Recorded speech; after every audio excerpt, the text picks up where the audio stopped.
Every single day, somewhere in the world, a dedicated English learner sits down in front of a screen, presses play on an English movie or television series, and thinks to themselves, "This is how I am going to become fluent. This is my practice. This is my investment in my English." And they watch for an hour, maybe two, maybe more. They follow the story, they catch jokes, they understand the dialogue, they feel good about what they understood, and then they turn off the screen, go about their day, and wonder why, after months of doing exactly this, their speaking has not moved even one step forward. If this is you, I want you to know something immediately. You are not lazy. You are not slow. You are not someone who cannot learn English. You are simply someone who has been given the wrong advice about how learning actually works. And today, that changes. Because watching English movies and television is not practicing English. It feels like practicing. It looks like practicing. It even sounds reasonable when someone recommends it. But feeling like practice and actually being practice are two entirely different things. And the difference between those two things is exactly what has been standing between you and the speaking ability you have been working toward for so long. Let me explain this with something you will understand immediately. Imagine you want to learn how to swim. Someone tells you, watch swimming videos every day, watch professional swimmers, watch competitions, watch technique breakdowns. So you do. Every single day you sit beside the pool and watch other people move through the water with grace and speed and ease. You study their arm movements. You notice how they breathe. You follow their rhythm with your eyes. You begin to feel familiar with what swimming looks like. You begin to feel like you understand swimming. Now someone asks you to jump in. What happens? You sink. Not because you are not intelligent, not because you are not paying attention, but because watching swimming and swimming are two completely separate physical experiences. One lives in your eyes, the other lives in your body. And your body cannot learn from what your eyes observe. Your body only learns from what your body does. English speaking works in exactly the same way.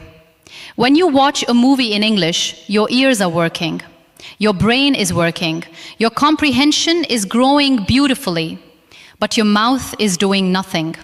Your tongue is resting, your voice is silent, and your speaking ability, the specific physical muscular ability to produce English sounds in real time under real pressure, is receiving absolutely zero training. None. Not a single moment of genuine practice is happening in your mouth while your eyes are fixed on that screen. This is what we call passive consumption. You are receiving, you are absorbing. You are on the receiving end of language that someone else produced.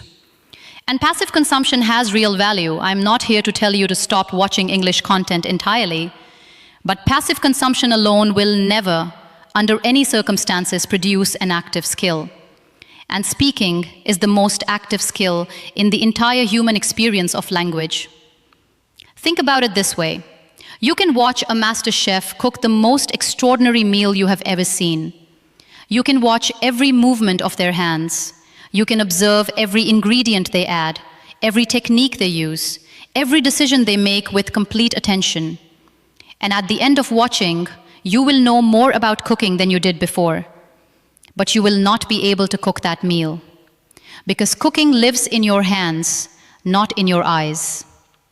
The knowledge of watching and the skill of doing occupy completely different spaces inside you. Fluent English speaking lives in your mouth, in your breath, in the muscles of your jaw and your tongue and your throat, in the automatic pathways your brain builds when it has produced thousands and thousands of English sentences under real conditions. Those pathways are not built by watching. They are built by doing, by speaking, by opening your mouth and pushing English out into the air, even when it feels uncomfortable, even when it comes out imperfectly, even when every part of you wants to stay silent and just watch one more episode instead. Now, I want to be fair to movies and series because they are not the enemy here.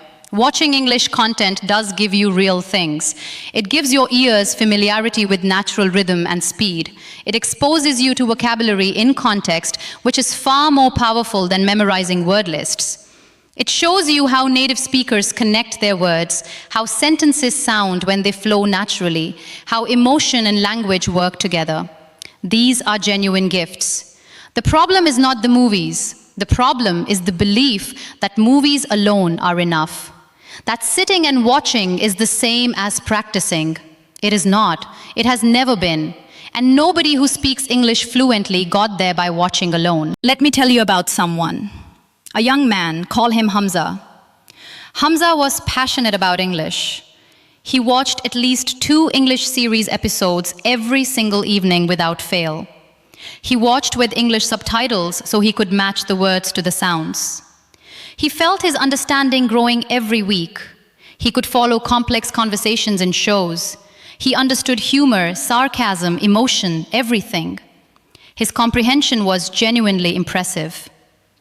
But one afternoon, a foreign visitor came to the shop where Hamza worked and asked him a simple question in English. Where is the nearest pharmacy?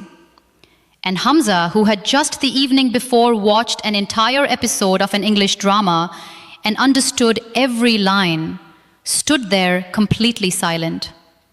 His mouth opened, nothing came. The visitor waited. Hamza felt the heat of embarrassment rise through his entire body.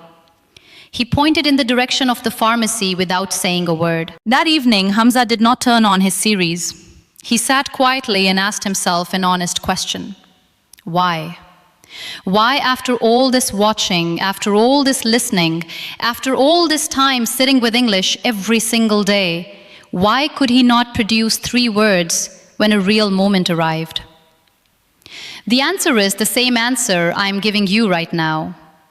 Because he had been training his ears for months and his mouth for 0 days. His ears were fluent, his mouth was a complete beginner. And no amount of additional watching was ever going to change that. What Hamza needed, what you need, is to cross the line from passive to active, from receiving to producing, from watching to speaking. And that crossing does not require a classroom. It does not require a teacher.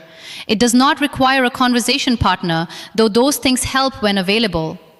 It requires you, your voice, and a daily commitment to making your mouth do the work that your eyes have been doing alone for far too long. So let me give you something practical. Let me show you exactly how to transform the watching you are already doing into something that actually builds your speaking. Because you do not have to give up your movies and series. You just have to change your relationship with them. The first thing you do is called active watching. Instead of sitting back and letting the dialogue wash over you, you sit forward and engage with it. You pick one scene, just one, maybe 2 or 3 minutes long. You watch it through once to understand the story. Then you go back and watch it again, this time pausing after every single sentence and repeating it out loud. Not in your head, out loud, with your actual voice producing actual sound. Copy the pronunciation, copy the rhythm, copy the emotion the actor brings to the line. Feel the sentence in your mouth. Notice where your tongue goes. Notice how your lips move. This is called shadowing. And it is one of the most powerful speaking practice tools that exists because it connects what your ears are hearing directly to what your mouth is producing in real time. One scene, 2 or 3 minutes, paused and repeated out loud. That is more genuine speaking practice than 10 episodes watched passively from start to finish. The second thing you do is called sentence stealing. While you watch, keep something nearby to write with. When you hear a sentence you like, something natural, something useful, something that sounds the way real English sounds, write it down. At the end of your watching session, take those sentences and speak them. Not once, many times. Use them in your own imaginary conversations. If a character said, "I really had no idea that was going to happen," you take that sentence and you make it yours. You say it out loud 10 times. You change it slightly. "I really had no idea she was going to say that. I really had no idea this day would go this way." You are taking the raw material the movie gave you and you are building something active from it. You are moving from watching language to using language, and that movement is everything. The third thing you do is narration. This one requires no partner, no equipment, no special setup. After you finish watching something, you close the screen and you talk. You tell the story of what you just watched out loud in English. Not reading from subtitles, not repeating memorized lines, just speaking in your own words about what happened. Today I watched a story about a man who lost his job and had to start his life again from nothing. The main character felt very afraid at the beginning, but slowly he found his courage. I found this story very moving because it reminded me that failure is not the end. Your English does not have to be perfect in this narration. It has to be spoken. It has to be produced by your mouth in real time. And doing this after every single watching session turns a passive activity into an active one without requiring any extra time in your day. The fourth thing is reaction speaking. While you watch, pause at moments where a character makes a decision or says something interesting, and react out loud in English. I cannot believe he said that. She should have told the truth from the beginning. This is getting very complicated. I would have made a completely different choice. These small real-time reactions are genuine, spontaneous English production. They are your brain generating language without preparation, without translation, without overthinking. And spontaneous production is exactly what real conversation demands. You are rehearsing for reality while watching fiction. That is a powerful use of your watching time. Now let me talk about the mindset shift that makes all of this possible. Because the real change is not just in what you do with movies.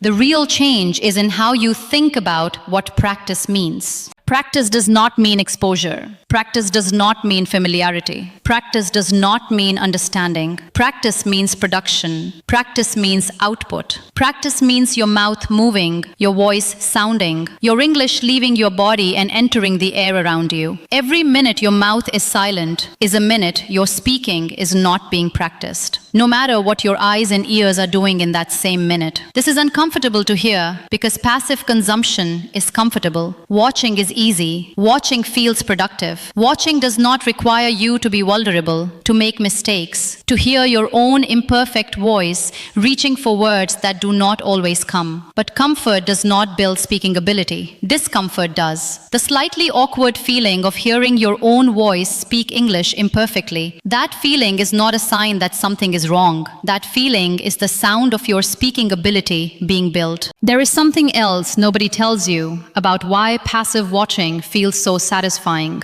even when it is not producing results. When you watch English content and you understand it, your brain releases a small reward. You feel capable. You feel like you are succeeding. You feel good about your English. And that good feeling tricks you into thinking progress is happening, when in reality, your speaking ability is standing completely still. The feeling of understanding is real, but the feeling of progress in speaking can only come from actually speaking. There is no shortcut around your own voice. Let me give you a simple daily practice that combines everything. It takes 30 minutes, and it will do more for your speaking in 1 month than a year of passive watching ever could. Spend the first 10 minutes on active shadowing. One short scene from anything you enjoy watching. Pause after every sentence. Repeat it out loud. Copy everything. The words, the rhythm, the feeling. 10 minutes, that is all.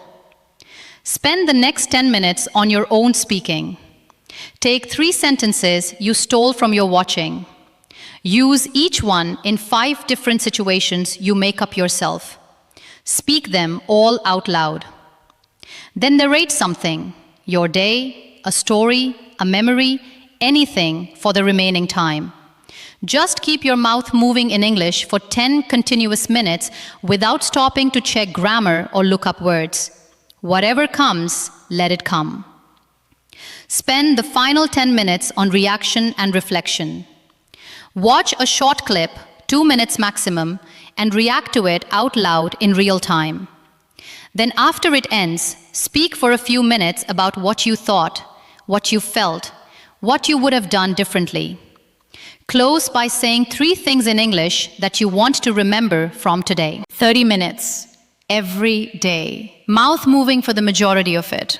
Do that for 30 days and record yourself on day 1 and day 30. Place those two recordings side by side and listen. The difference will not be small. The difference will make you understand, in a way that no amount of me telling you could ever fully communicate, exactly why active practice is the thing that changes everything. Because here is the final truth I want to leave with you. The goal was never to understand English. You already understand English. The goal was always to speak it, to produce it, to carry it in your mouth with enough confidence and ease that when a real moment arrives, when a real person turns to you and asks a real question, your mouth opens and the answer is simply there. Ready, natural, yours. That moment does not come from watching, it comes from speaking. So tonight, when you press play on your next episode, I want something to be different.